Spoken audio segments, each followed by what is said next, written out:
সুতপা ব্লগে সবাইকে সুস্বাগতম। তো অনেক দিন পর সকালে আমি নাস্তা খেলাম। মানে নাস্তা আমি ভীষণ বাইরের নাস্তা খুব কম খাই, তো এই দোকানটা নিরামিষভাবে রান্না করে এবং খুব পরিষ্কার ভালো লাগছে আজকে নাস্তাটা খেয়ে।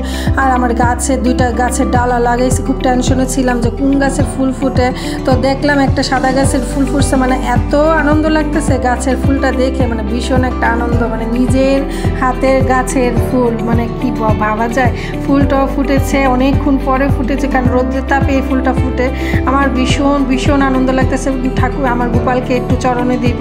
তো আজকে আমাদের এখানে প্রচণ্ড পরিমাণে বৃষ্টি হইতেছে, কয়দিন ধরে প্রচণ্ড পরিমাণে বৃষ্টি হইতেছে। তো আজকে একটু ভুনা খিচুড়ি রান্না করব, মানে পোলাওর খুদের চাল দিয়ে, তারপর মুগ ডাল আর কি ডাল, মানে 3-4 রকমের ডাল দিলাম, দিয়ে ভুনা খিচুড়িটা রান্না করব। আর বেগুন ভাজি করব। এখানে বেগুনগুলো আগে আমি লবণ টবণ দিয়ে মেখে রেখেছি। আর এখানে 2টা ডিম নিয়েছি, ডিম ভাজি করব। তো এটি আমাদের দুপুরে আজকে খাবার। তো ভুনা খিচুড়ির সাথে বেগুন ভাজা এবং ডিম ভাজি ভীষণ আমার কাছে ভালো লাগে, প্রচণ্ড পরিমাণে ভালো লাগে। আর এখানে আমি 2টা ড্রাগন কেটেছি, ড্রাগনটা ভীষণ মিষ্টি। আর ওইখানে খিচুড়িটা প্রচণ্ড পরিমাণে গরম, ওর অনেক খিদা পাইছে। তো মানে খিদার জন্য খাইতে পারছে না সবটুকু। তো খিচুড়িতে হাত দিতেই পারতেছে না, পাখাও ছেড়ে দিচ্ছি। তারপর খিচুড়িটা মানে খুবই টেস্ট হয়েছে, অল্প খিচুড়ি রান্না করছি।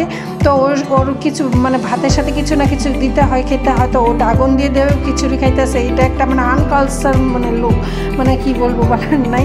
তো খুবই খিচুড়িটা মানে এত ঝরঝরা হয়েছে, একটু ঠান্ডা হলে আর একটু ঝরঝরা হবে খিচুড়িটা।